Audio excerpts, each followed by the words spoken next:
Hello बच्चों, कैसे हो सारे। Welcome to lecture 2 of matrices. I hope आपने पिछली वीडियो को बहुत ध्यान से देखा होगा और उसमें से इंपॉर्टेंट पॉइंट्स को नोट करा होगा।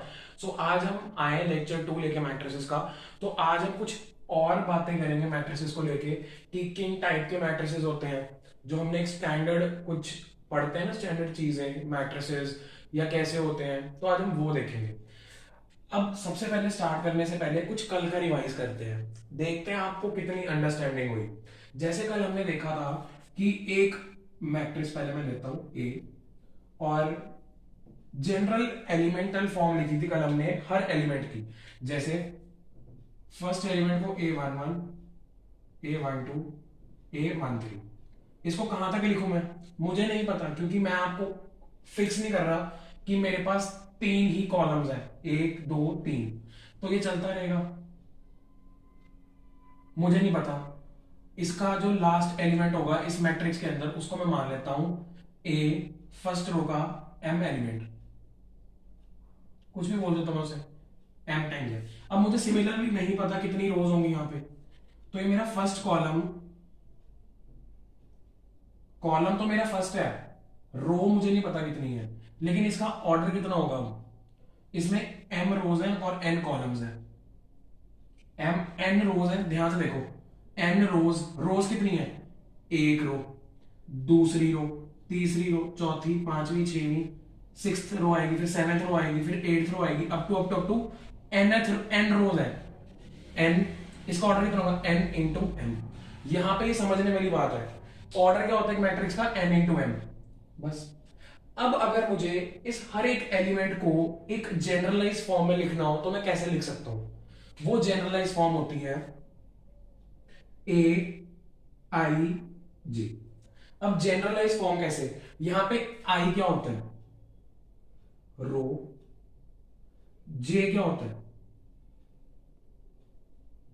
ये बहुत ही बिल्कुल बेसिक चीज है, बहुत बेसिक है। A I J is basically generalisation of every element of a matrix. A I J, A I J क्या है, एक जनरल रिप्रेजेंटेशन है हर एक एलिमेंट जो मैट्रिक्स के अंदर होगा। फॉर एग्जाम्पल, इसको पहले नोट भी कर सकते हो तो कर लो, इसको पॉज करके नोट कर लेना। अब जैसे हम देखते हैं, अब एक चीज मैं आपको बोलता हूं, construct a matrix of order 3x3। भाई जब मैट्रिक्स बनाओगे तो कोई तो ऑर्डर होगा, तो मैंने आपको बता दिया कि 3x3 का मैट्रिक्स बनाओ जिसका जो जनरल एलिमेंटल फॉर्म है वो इस फॉर्म में है, I² प्लस J बाई 2। अब भाई घबरा गए, अब क्या करें, अब क्या करें, अब क्या करें, ये क्या करा दिया। शांति रखो और इसको देखो कैसे करना है, ये मैं आपको करा देता हूं। पहले तो आपको 3x3 का मैट्रिक्स बनाना है। 3x3 का मैट्रिक्स बनाना है तो कितने एलिमेंट्स होंगे 3x3 के मैट्रिक्स में, 3 इंटू 3 9 एलिमेंट्स होंगे। मुझे पता लग गया, अगर 9 एलिमेंट्स होंगे, मुझे पता 3 रोज और 3 कॉलम है, तो 3 रोज 3 कॉलम, मतलब A11, A12, A13, A21, A22, A23, A31, A32, A33, और इसका ऑर्डर होगा 3x3। कुछ भी नहीं करना, ये जनरल एलिमेंटल फॉर्म है ना, तो इसका फर्स्ट एलिमेंट क्या होगा, वो कह रहा है मैट्रिक्स बनाओ, ऐसा मैट्रिक्स होना चाहिए जिसकी जनरल एलिमेंटल फॉर्म ये है, जनरल एलिमेंटल फॉर्म ये है। ओके, मतलब ये आपका बेसिकली क्या है, ए आई जे है। अब अगर ये जनरल एलिमेंटल फॉर्म है, इसकी जनरल एलिमेंटल फॉर्म को बेसिकली हमने ये जो A11 है, इसमें आई और जे की जगह 1 1 डालना हमने, उससे हमारा इस मैट्रिक्स का पहला एलिमेंट आ जाएगा।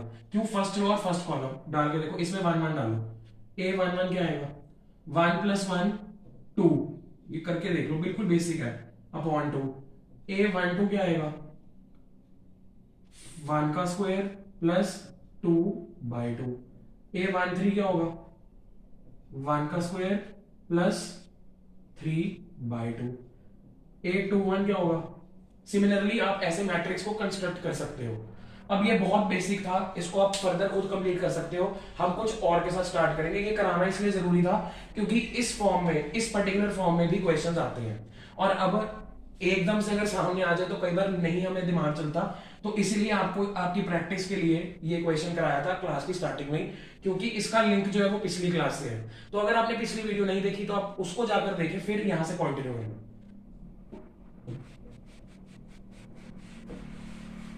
अब हम क्या स्टार्ट करेंगे, अब हम फर्दर आगे चलेंगे, और अब हम बात करेंगे डिफरेंट टाइप ऑफ मैट्रिसेस की। डिफरेंट टाइप ऑफ मैट्रिसेस को पढ़ना जरूरी भी है और बहुत सिंपल भी है।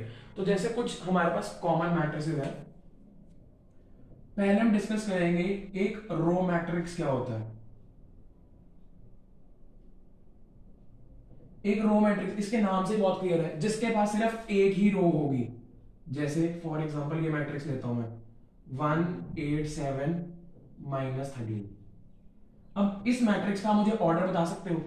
अब इसके पास एलिमेंट्स कितने, पहली बात 1 2 3 4, ये इंडिविजुअल एलिमेंट्स है इस मैट्रिक्स के पास। एक रो 4 कॉलम, तो इसका ऑर्डर होगा 1 into 4, सिंपल।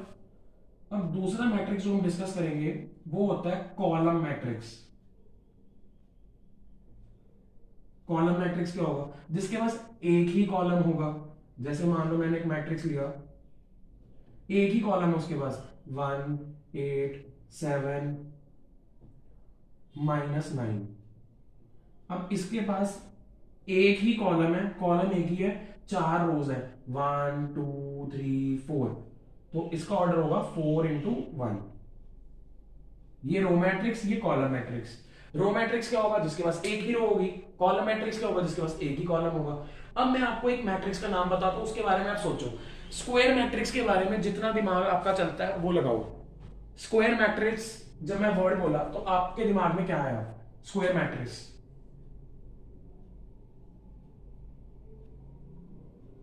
स्क्वायर मैट्रिक्स क्या होगा, जिसमें स्क्वायर क्या होता है, उसकी दोनों साइड, हर साइड बराबर होती है स्क्वायर की, चारों साइड्स बराबर होती हैं। तो ये मैट्रिक्स में भी ऐसे ही होता है। स्क्वायर मैट्रिक्स में होता है जिसकी नंबर ऑफ रोज और नंबर ऑफ कॉलम्स इक्वल होते हैं, बिल्कुल वो बिल्कुल उसकी शेप स्क्वायर जैसी दिखेगी आपको। स्क्वायर मैट्रिक्स कौन सा होता है, number of rows is equal to number of column. वो स्क्वायर मैट्रिक्स होता है जिसमें नंबर ऑफ रोज और नंबर ऑफ कॉलम इक्वल होते हैं। एग्जांपल, जैसे एक मैट्रिक्स लिया मैंने, इसका मैंने लिया 2 3 4 7, इसका ऑर्डर कितना है, 2 रोज 2 कॉलम्स। ये देखो 2 रोज हैं 2 कॉलम है। एक और एग्जांपल ले सकते हो इसकी, 1 3 7 8 -13 4 3 2 0। अब इसका ऑर्डर कितना है, 1 2 3 1 2 3, 3 रोज 3 कॉलम्स, तो 3 into 3 3 into 3, 3 रोज 3 कॉलम्स है इसके। तो अब ये दोनों क्या एग्जांपल्स हैं, ये भी स्क्वायर मैट्रिक्स की एग्जांपल है, ये भी स्क्वायर मैट्रिक्स की एग्जांपल है। तो अब इसको आप पॉज करो, नोट करो, क्योंकि बहुत इंपॉर्टेंट चीजें हैं ये। 1 2 3,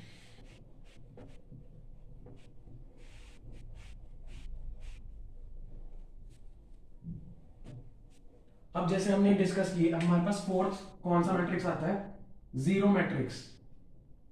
zero matrix irrespective of order, कोई भी ऑर्डर हो मैट्रिक्स का, हमें फर्क ही नहीं पड़ता।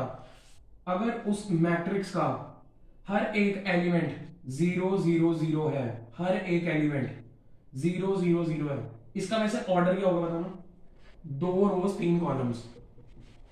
अच्छा, जीरो मैट्रिक्स का मतलब ये मत लिख देना, ऐसे मत लिख देना उसे, ऐसे मत लिख देना।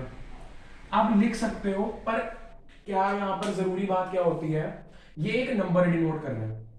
वहां पे अगर ऐसे लिखा होगा ना, तो वहां पे लिखा होगा कि ये एक जीरो मैट्रिक्स होगा, वो लिखा होगा इंग्लिश में। लेकिन हम मैथ्स में इंग्लिश यूजुअली कम लिखना चाहते हैं, तो हम हमेशा स्क्वायर ब्रैकेट डालेंगे, स्क्वायर ब्रैकेट। ये चीज बहुत जरूरी है लिखना।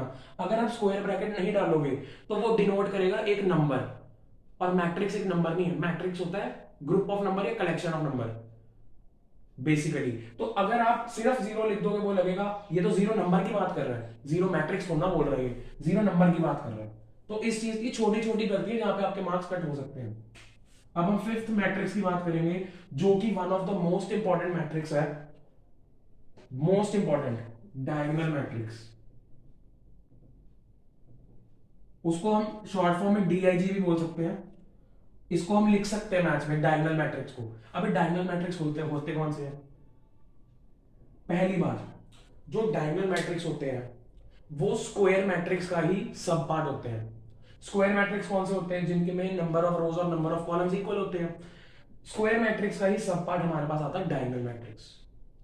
ओके, डायगोनल मैट्रिक्स कौन से होते हैं? जिसके सिर्फ और सिर्फ डायगोनल में ही एलिमेंट्स लिखे हुए हैं, जैसे 3 0 0 0 5 7 3, नहीं ये भी गलत हो गया, 0 5, ये 0 7 0, इधर भी 0 आएगा, जिसके सिर्फ डायगोनल में ही एलिमेंट्स हो। अब ये देखो, इसके सिर्फ डायगोनल में एलिमेंट्स हैं, डायगोनल में जिसके एलिमेंट्स हैं उसको हम बोलते हैं डायगोनल मैट्रिक्स। सिर्फ डायगोनल में एलिमेंट्स हो, बाकी सारे जो एलिमेंट्स हैं वो जीरो होंगे। बाकी सारे एलिमेंट्स जीरो होंगे डायगोनल मैट्रिक्स के अंदर, बाकी सारे एलिमेंट्स जीरो होंगे। सिर्फ डायगोनल में जो एलिमेंट्स होंगे वो नॉन जीरो होने चाहिए, पॉजिटिव नेगेटिव फ्रैक्शन कुछ भी हो, सिर्फ डायगोनल वाले एलिमेंट्स नॉन जीरो होने चाहिए। बाकी सारे अगर एलिमेंट्स जीरो हैं तो वो एक डायगोनल मैट्रिक्स है।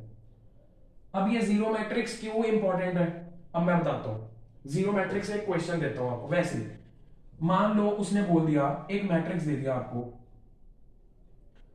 0 x² - 4 0 8 x - 2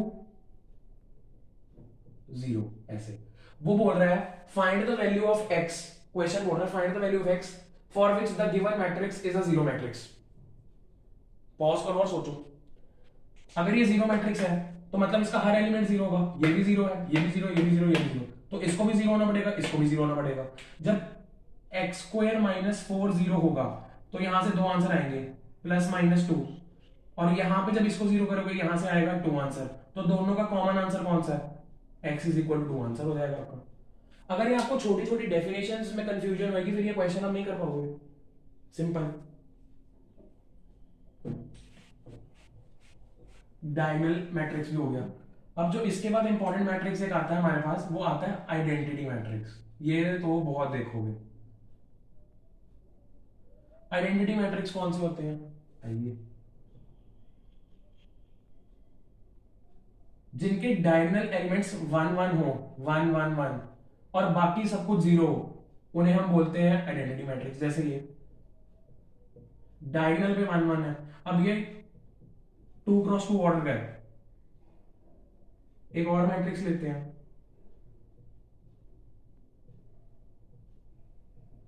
अब ये ऑर्डर 3 का है। तो ये चीजें हैं। आइडेंटिटी मैट्रिक्स कौन सा होता है? ये भी एक तरह का डायगोनल मैट्रिक्स ही है। Square matrix, diagonal matrix, identity matrix, ये तीनों एक जैसे ही हैं। स्क्वायर मैट्रिक्स में क्या होता है? Number of rose number of column same होते हैं, बिल्कुल सही। डायगोनल मैट्रिक्स में भी वही है, सिर्फ हमारे पास जो डायगोनल एलिमेंट्स हैं वो नॉन जीरो होने चाहिए, number of rose number of column इसमें भी सेम होंगे। आइडेंटिटी मैट्रिक्स क्या होता है? डायगोनल का सब पार्ट होता है। इसमें डायगोनल एलिमेंट्स 1 ही होना चाहिए, डायगोनल एलिमेंट सिर्फ 1 1 होने चाहिए। एक ही आ सकता है वहां पे और वो 1 ही है। एलिमेंट सिर्फ 1 होना चाहिए, वो होता है आइडेंटिटी मैट्रिक्स। इसकी हम शॉर्ट फॉर्म में लिख सकते हैं, इसको हम ऐसे भी लिखते हैं आइडेंटिटी मैट्रिक्स ऑफ ऑर्डर 2, इसको हम लिखते हैं identity matrix of order 3। Identity matrix of order 2, identity matrix of order 3। इसको नोट करो। अब हम आगे चलते हैं, हमारे जो सिर्फ 2 टाइप के मैट्रिसेस और बचे हैं हमारे पास, उसके बाद हमारा ये टॉपिक खत्म हो जाएगा। फिर हम आगे अलजेब्रा ऑफ मैट्रिसेस में एंट्री लेंगे। अब जैसे जो हमारा फर्दर नेक्स्ट टाइप का मैट्रिक्स होता है वो कौन सा होता है? Upper triangular.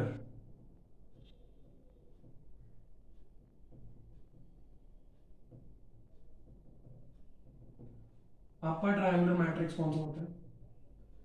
इसमें ना होती है कंफ्यूजन बहुत बच्चों को बहुत कंफ्यूजन होती है। अपर ट्रायंगुलर मैट्रिक्स कौन सा होगा? मतलब ट्रायंगल ऊपर बन रहा होगा, ट्रायंगल ऊपर बनेगा। मैं आपको बता देता हूं कैसे मैं बोल रहा हूं।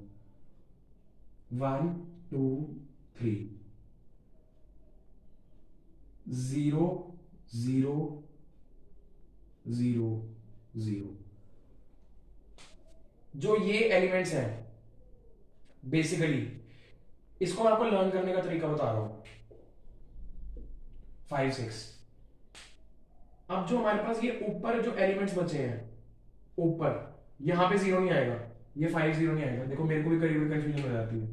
1 5 7 मान रहे हैं। अब अपर ट्रायंगुलर का मतलब क्या हुआ? अपर ट्रायंगुलर मतलब ट्रायंगल ऊपर बनेगा, ट्रायंगल ऊपर बन रहा है। ये देखो, ये डायगोनल, इसको लर्न करने का तरीका बताता हूं। डायगोनल, डायगोनल एलिमेंट्स ये डायगोनल से ऊपर, डायगोनल से ऊपर, डायगोनल से ऊपर ट्रायंगल बनेगा। नीचे 0 0 0 होना चाहिए, नीचे के एलिमेंट्स 0 होने चाहिए। ये देखो अपर ट्रायंगुलर, ये देखो अपर ट्रायंगुलर, ये ट्रायंगल बन रहा है, ध्यान से इसको ज्वाइन करके देखना, ये ट्रायंगल बनेगा। अपर ट्रायंगुलर मैट्रिक्स, इसमें नीचे 0 0 बनते हैं, ट्रायंगल ऊपर बनता है। और सिमिलरली जब हम लोअर ट्रायंगुलर, जब हम लोअर ट्रायंगुलर की बात करेंगे तो उल्टा हो जाएगा, बिल्कुल उल्टा हो जाएगा। तब हमारे 0 0 यहां बनेंगे, बना के दिखाते हैं। इसका ऑर्डर 3 क्रॉस 3 है, इसका ऑर्डर भी 3 क्रॉस 3 है, 3 रोज 3 कॉलम्स। ओके, डायगोनल 1 2, देखो इसको लिखने का तरीका भी है, 4 5 6 0 0 0। ऐसे अगर आप लिखोगे ना, पहले डायगोनल्स लिख दो, फिर नीचे ट्रायंगल बना दो, ऊपर तो 0 0 ही हो जाएगा। लोअर ट्रायंगुलर मतलब ट्रायंगल इस बार नीचे बनेगा। तो इसको लर्न करने का ये मेथड भी है कि डायगोनल के हिसाब से जहां ट्रायंगल बन रहा है वहां बना दो पहले कोई भी, जो ऊपर बच गया वो 0 0 0 एलिमेंट्स है। तो ये दो हमारे लास्ट टाइप के मैट्रिसेस थे, इनको आप नोट करो अच्छे से। इसमें कंफ्यूजन होती है यूजुअली, कई बार हो जाती है, तो जो कि जायज बात है, ठीक है, पर आप प्रैक्टिस करो तो आपको नहीं होगी। सो आज के लिए इतना ही। आई होप आपको ये वीडियो बहुत इन्फॉर्मेटिव लगी होगी और आप ऐसे ही प्रैक्टिस करते रहो अपने क्वेश्चंस जो आपको मिलते हैं, और खुद से भी अपने आप कर सकते हो स्टार्ट करना प्रैक्टिस। सो इसी नोट के साथ ऑल द बेस्ट, पढ़ते रहो, मचाते रहो, बाय।